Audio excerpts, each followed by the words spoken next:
Ngayong araw nga ay wala tayong pasok, kaya halina't samahan nyo ako at hayaan nyo na naman sayangin ko ang 1 minuto nyong panonood sa mga bidyong ginagawa ko. At kung ikaw ay bago pa lang sa panonood dito is paki-comment naman kung taga saan ka para malaman natin kung saan nakakarating ang ating mga video. At kung ikaw ay bago pa lang sa ating channel is huwag mo naman kalimutan mag-like, share and subscribe para lagi ka updated sa ating mga ina-upload na video. Pero bago natin simulan ng video na to mga ka-Rides Moto is mag-intro muna tayo.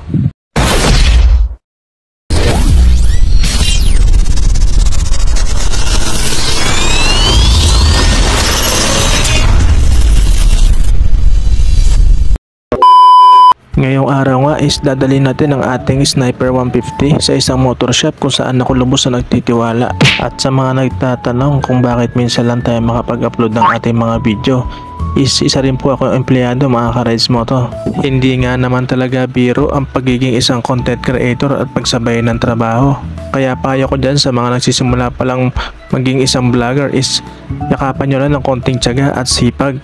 Dumaan nga muna pala ako sa 7-Eleven mga ka-Rides Moto para mag-withdraw. Kaso ang problema, sira ang kanilang ATM. Kaya naganap na lang ako ng ibang lugar kung saan merong ATM.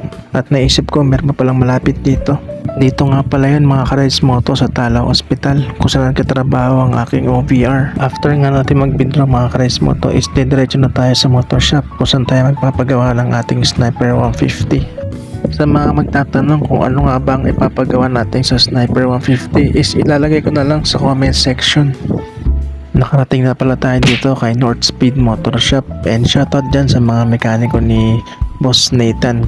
At kung isa ka sa mga naging solid customer ni North Speed is paki-comment down naman dyan sa comment section natin.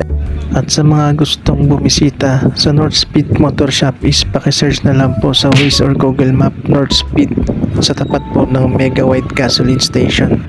At sa mga nagtatanong mga ka-Rides Moto, available pala si North Speed sa mga ECU remapping tulad ng Sniper 150, Aerox 150, NMAX 150 at Raider 150.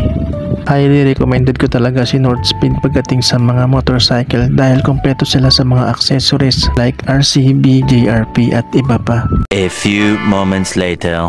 Nakauwi na nga pala tayo ng bahay mga ka-Rides Moto. Napansin ko na yung kadena ko is sobrang dumi na at makalawang. Kaya naisipan kong linisan ang ating kadena bago ko siya i-motor wash mga ka-Rides Moto. Ito nga pala ang gagamitin kong palinis ng kadena. Trusted na sa akin itong Kobe na chain maintenance. Dahil sa halagang 400 pesos, meron na siyang chain maintenance, chain lube, libreng brush at basahan mga ka-Rides Moto. Sinimulan ko na palang isprayan ng chain cleaner to mga ka-Rides Moto.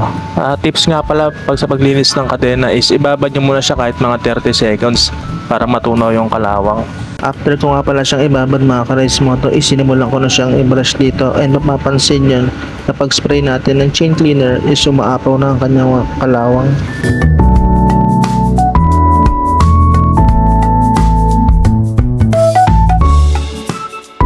A few moments later. Eto na pala ang itsura niya mga ka-Rides Moto. Sobrang laki ng pinagkaiba kaysa kanina. Sunod nating ilalagay ang chain lube mga ka-Rides Moto. Tips nga pala sa paglagay ng tamang chain lube dito sa ating kadena mga ka-Rides Moto. Huwag nyong i-sprayan sa ibabaw ng kadena. Dapat dito sa ilalim kasi dito tumatama yung mga ngipin ng ating kadena. And papakita ko sa inyo yung tamang pag-spray ng chain lube mga ka-Rides Moto. And sa mga gusto nga palang umorder ng Kobe chain cleaner is ilalagay natin dun sa may video natin sa may TikTok. Pakiclick na lang po ng yellow basket natin para sa inyong mga order. At sana makatulong tong video na ito mga ka-Rides Moto. At kung ikaw ay bago pa lang sa aking Facebook and YouTube page, huwag niyo pong kalimutan mag-like, share and subscribe para lagi kayo updated sa aking mga video.